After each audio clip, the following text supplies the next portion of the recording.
You know that feeling when you understand quite a bit of English. Maybe you can follow a movie or read an article, but then when it's your turn to actually speak, it's like, the words just won't come out right. Yeah, or you hesitate a lot, feel really self-conscious. Yeah, exactly. You wish you could just sound more smooth, more confident.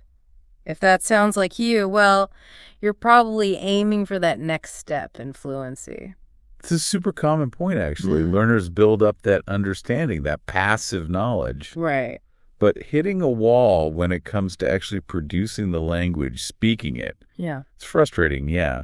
But it also means you're kind of ready to level up. And that's precisely what we're diving into today. We're looking closely at B1 level English fluency. Not the textbook definition necessarily, but what it feels like, what it sounds like in real conversations. Yeah, how it actually functions. Our source for this is an episode from the SpeakUp Sessions English Podcast. They had their host, Emily, talking with a language coach named David. Apparently, he's helped loads of people get genuinely fluent. Yeah, he's got some really practical ways of looking at it, focusing on speaking more comfortably. So our mission here is pretty straightforward. Let's get clear on what B1 fluency really means when you speak and hopefully help you feel a bit more confident about getting there. Okay, let's do it. Right. So one of the first things SpeakUp Sessions tackled was what B1 fluency isn't, like the common myths people have. What are those? Well, the big one, and it's fascinating how common it is equating fluency with speaking super fast, like a native speaker. Oh, yeah. Flawless grammar, no pauses. Exactly. Rattling off sentences perfectly. Yeah. And I mean, that image, it can be really discouraging. It sets the bar way too high, especially for B1. Yeah, it's like expecting someone to run a marathon when they've just started jogging, right? Totally. So if it's not about that perfect rapid-fire delivery, what is B1 fluency, really? What can you actually do? What's the reality? The reality, if you look at the official framework, the CEFR, that one basically boils down to expressing yourself clearly.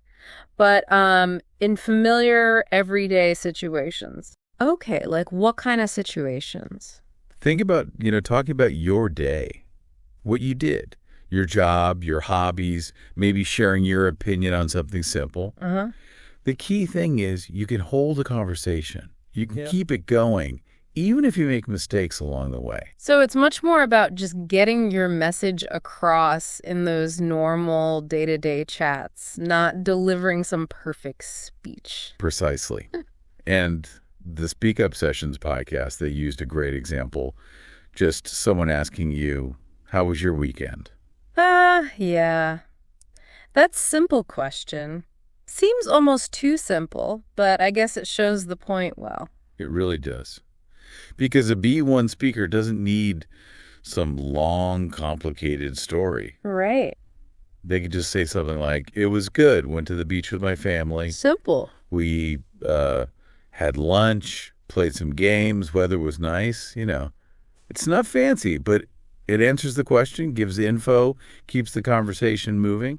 That makes sense. It's functional. Yeah, it's B1 fluency in action right there. Yeah. Okay, but that brings up this idea of flow. Because even with simple sentences, there's a difference between speaking really choppily, stopping all the time, and, well, flowing more. What does flow mean at B1? Yeah, flow is important. But at this level, it's not about having zero pauses.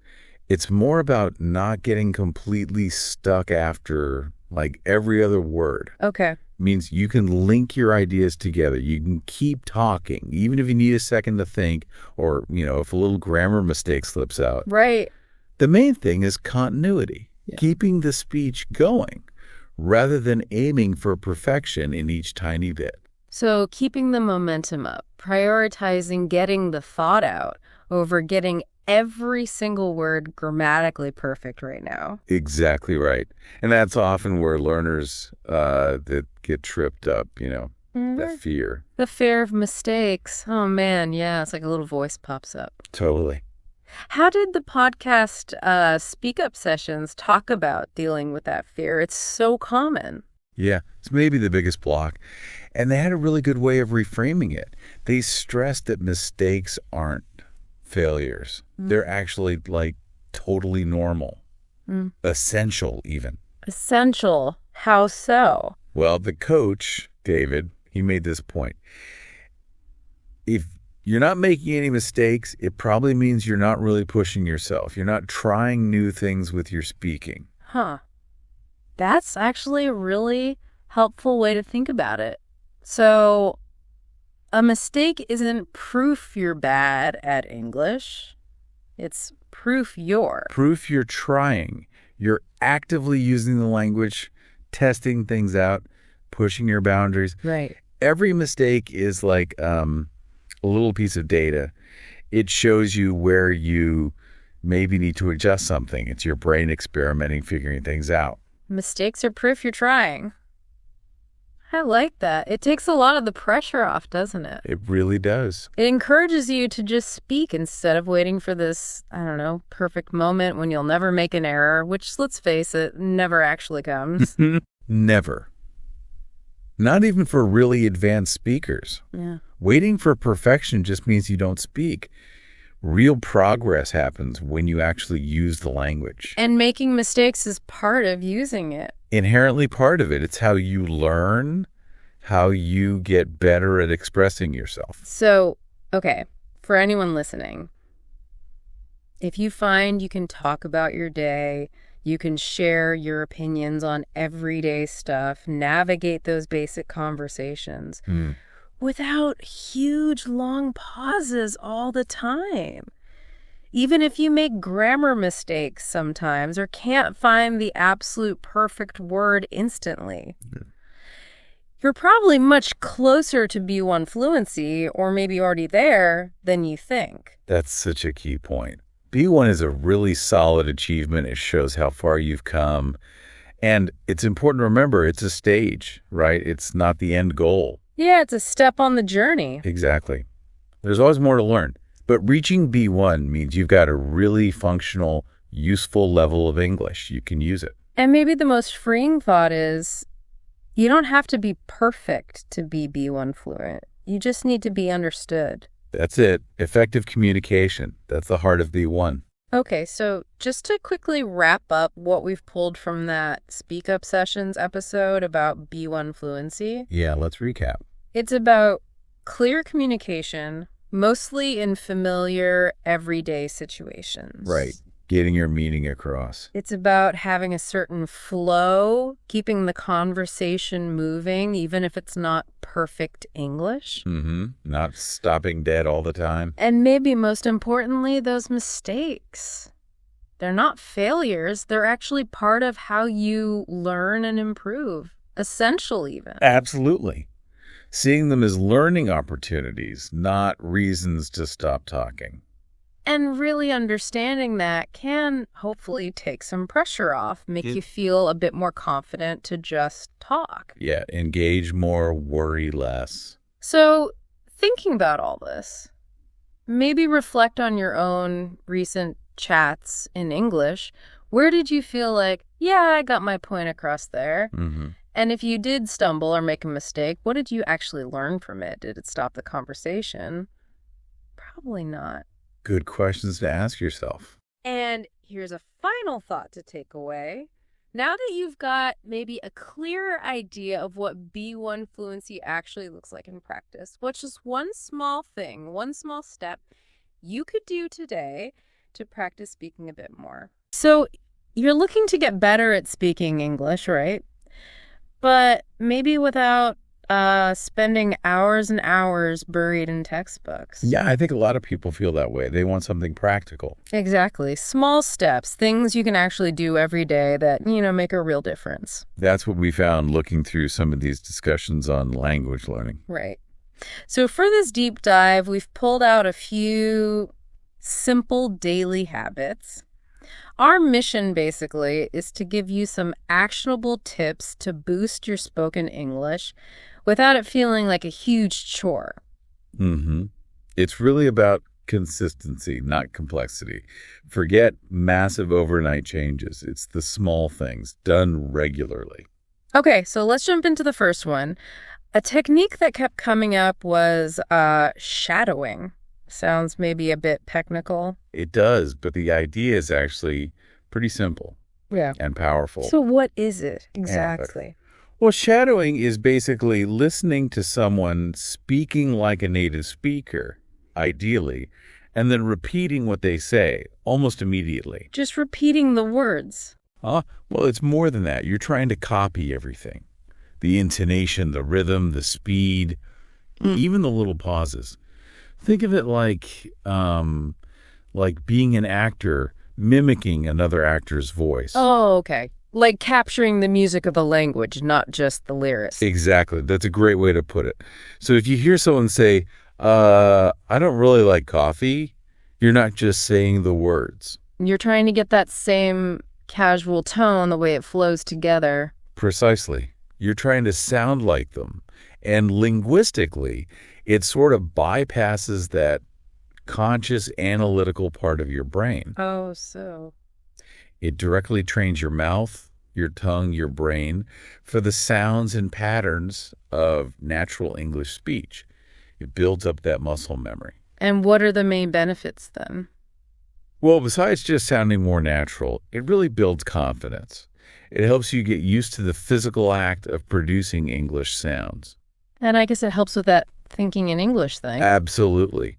It starts to chip away at that habit of thinking in your native language and then, translating word for word in your head. That slows you down so much. Yeah, definitely. So, okay, how would someone actually do this? Like practically day to day? The good news is it doesn't take a lot of time. Our sources suggest maybe 5 or 10 minutes a day. That's it. Just 5 or 10 minutes. Yep. But the key is consistency. Doing it every day or most days. Short, focused practice is way better than one long session once a week. Okay.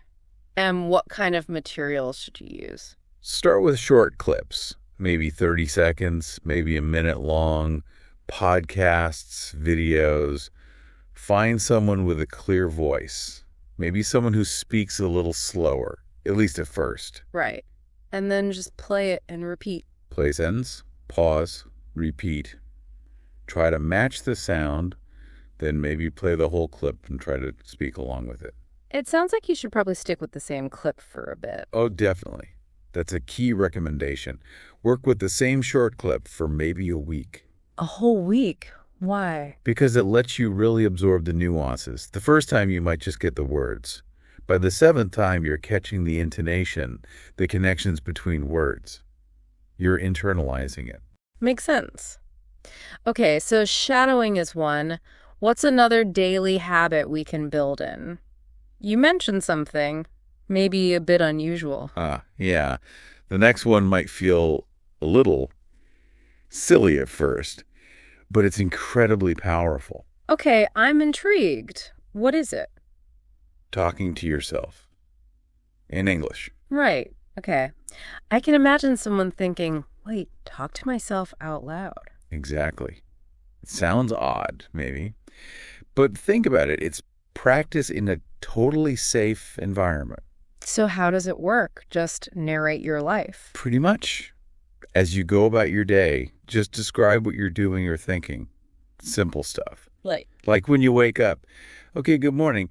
It looks like it's going to rain today. First, I need to make some coffee. Or, right, I'm brushing my teeth now. I'm choosing a shirt. I'm cooking some rice. Exactly. I feel kind of tired, but I have that meeting later.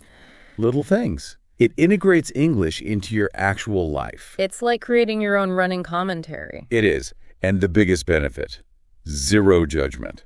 Ah, right. No one's listening. No fear of mistakes. Precisely. It's just you.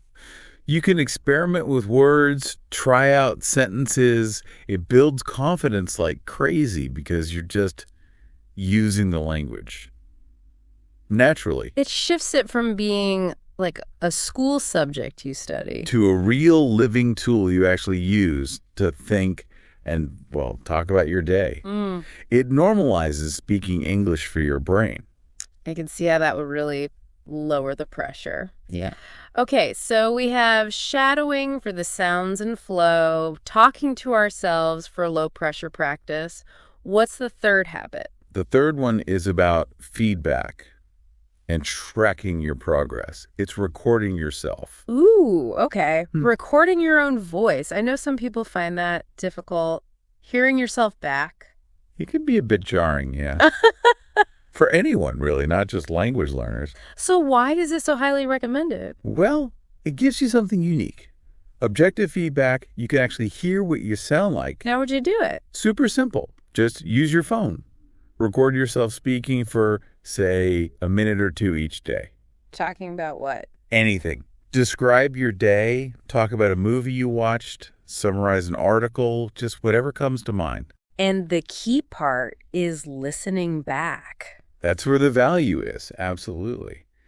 When you listen back, maybe not immediately, maybe later that day or the next morrow, you start to notice things. Like becoming your own coach? Kind of, yeah. You might hear pronunciation issues you weren't aware of. Maybe you notice you keep using the same simple words or sentence structures. Or maybe you hear good things too. That's just as important. One source called it like a voice diary. I like that. A record of your journey. Exactly. And after you've been doing these things for a few weeks, go back and listen to one of your first recordings. And compare. Yeah. You'll likely be surprised. You might think, wow, I sound much clearer now. Or, I used more interesting vocabulary there. That sounds really motivating. Seeing actual proof of improvement. It really is. That concrete evidence keeps you going. Okay, great. So let's quickly recap the 3 main daily habits we've talked about. Sure. First, shadowing short audio or video clips for 5-10 minutes, really mimicking the sound and rhythm. Right. Focusing on one clip for about a week. Second, talking to yourself in English during your daily routine. Narrating your actions and thoughts. Yep, the no-pressure practice method. And third, recording yourself speaking for a minute or two each day and listening back to track progress and identify areas to work on. That's it. 3 simple, manageable habits. And the overall message seems to be, don't stress about perfection. Definitely not. The key takeaway from all these sources was consistency over perfection. Don't wait until your grammar is flawless. Don't wait for a perfect native speaker to talk to every single day. Just start speaking. Just start using the language frequently. Integrate it. Make it active. Even small amounts done regularly add up significantly. So the advice is basically don't wait, start today, even if you feel slow, even if you make mistakes. Absolutely. Speaking is the path to fluency. You have to actually do it. Erase the process, right? Exactly. Every little bit of practice counts. It all contributes to growth over time. So as you're listening, maybe think about this. Which one of these habits feels like the easiest one for you to start with right now? Shadowing, talking to yourself, or recording. And just imagine, how could spending just a few minutes each day doing that one thing, how could that start to change how you feel about speaking English? Yeah, what new possibilities might open up for you in terms of communication as you get more comfortable just letting your voice be heard in English?